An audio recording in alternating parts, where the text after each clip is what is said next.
All right, today we are going to tackle the topic of ketogenic diets, kind of briefly explain what it is, what it's not, and kind of get into the specifics of why people do it and what are the proposed benefits. So ketogenic diets, like most people are kind of generally aware of the fact that it's a diet that is really, really high in fat. But if we look at the specific numbers and general kind of macronutrient breakdown of a ketogenic diet, you can see it's about 70 to 75% of your daily calories are going to be coming from fat. Protein is going to be about 15 to 20%, so sometimes that's a little bit lower than what people generally think. And then carbohydrates are going to make up that last 5 to 10% of your total daily calories. So depending on how big you are and your caloric requirements, that can mean anywhere from 30 upwards to 90, 100 grams of carbohydrates a day while still being able to remain in a state of ketosis. And we'll kind of define what that is here shortly. So some of the underlying kind of reasons why people switch to a ketogenic diet, I kind of usually split them up into two major categories. So one of them are the performance benefits of switching to a ketogenic diet that would be more applicable to athletes, specifically endurance athletes. And then there's also more of the health-minded people who switch to it because they think it offers health benefits, it might be a better way to lose weight, and we'll again kind of explore some of those reasons. So if we just first look at kind of the performance-related benefits, the biggest rationale for switching to a ketogenic diet is to allow endurance athletes to really better use fat as a fuel source while they're training and while they're competing. Carbohydrates, we know, are a great source that can be used very quickly, very efficiently for energy production, but we have limited stores of them within the body.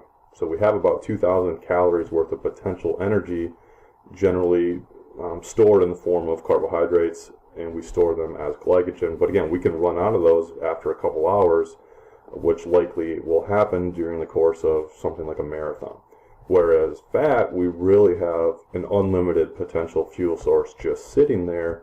The caveat is oftentimes we can't quite use it quick enough or, again, efficiently enough for it to be a primary fuel source during endurance activities. So from a performance standpoint, if you could better train your metabolism to use fat as a fuel source, it might offer you some performance advantages. And then in ketones themselves also can serve as an alternative energy source.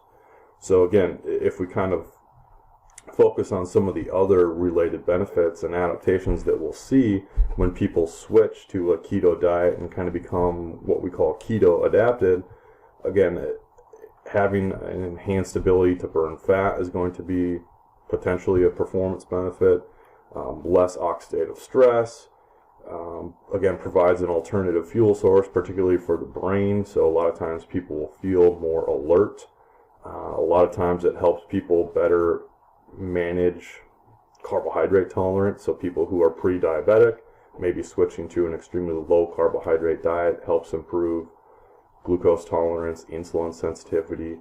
And then what I usually describe it as is a ketogenic diet is also very restrictive. So you're very likely to undereat or just not overeat like you commonly get on a Western diet. So it can be a tool for weight loss, but there's nothing magical about the fact that it's really, really high in fat. You know, high fat foods are also very calorically dense, but generally people feel more satiated. They don't necessarily get the hunger cravings that sometimes people will get when they're on a highly processed foods or high carbohydrate type of diet. So those benefits, in addition to the ones listed here, are generally some of the reasons why someone switches to a ketogenic diet. If we even quickly look at what ketone bodies actually are, they're essentially organic compounds that are kind of derived from fatty acids or fat kind of constituents. So these fatty acids, as we break down stored fat, actually make their way to the liver, and within the liver we will convert them to these ketone bodies, and those can actually be used for energy production, just like fat and just like carbohydrates can. So the three primary ketone bodies are acetoacetate, beta-hydroxybutyrate, and acetone. Okay, those are the primary ketone bodies.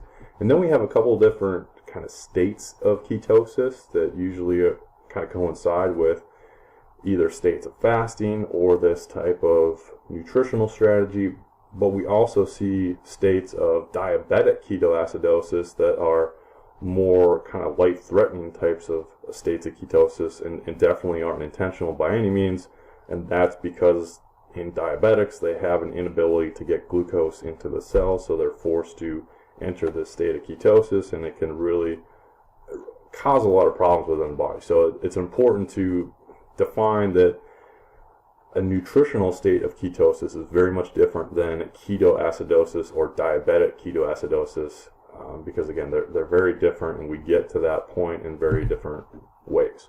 So generally when we say someone's in a state of ketosis, it means they're producing some amount of ketones within the body, usually about 0.5 to 3 millimoles per liter of blood would be indicative of someone being in a state of ketosis. And you can do that by switching to a keto diet. Sometimes it'll take a couple of days to get there. You could do intermittent fasting or alternate day fasting. That's also a way to enter kind of the state of ketosis. A lot of times people will pair those two strategies to, again, help them get into ketosis faster. So they'll pair intermittent fasting with a ketogenic type of diet, sometimes even supplementing with exogenous ketones to essentially enter this state of ketosis. So that's kind of what it is. Those are some of the advantages. I would say the disadvantages or limitations, like I said kind of earlier, it's very restrictive. There's not a lot of variety. A lot of people like carbohydrates. Who doesn't, right? So you're missing out on a lot of people's favorite foods, especially snacks, desserts, things of that nature. Sometimes there's a bit of a transition period where people will experience things like the keto flu while their metabolism kind of adapts to better burning fat and relying on these ketones for fuel. It can also cause some electrolyte disturbances a little bit or promote dehydration, which again people will experience as kind of like a flu-like state. So I would say those are probably some of the biggest disadvantages, and then also the fact that we don't really know the health implications of being on this for long periods of time. Right now it looks to be okay. There is some evidence coming out that it may disrupt gut microbiome, but that it's a little too early to tell definitively what happens in that regard. So again, that's kind of the ketogenic diet in a nutshell. Like we said early on, it's pretty much a primarily high-fat diet. Usually the emphasis is on kind of our quote-unquote healthier fats, so a lot of our polyunsaturated and unsaturated fats. But saturated fats are still going to make up a fair amount of this fat intake within the diet as well. And saturated fats aren't bad. They're not the evil thing that we once thought they were or were taught early on. So like I said, that's kind of the ketogenic diet in a nutshell.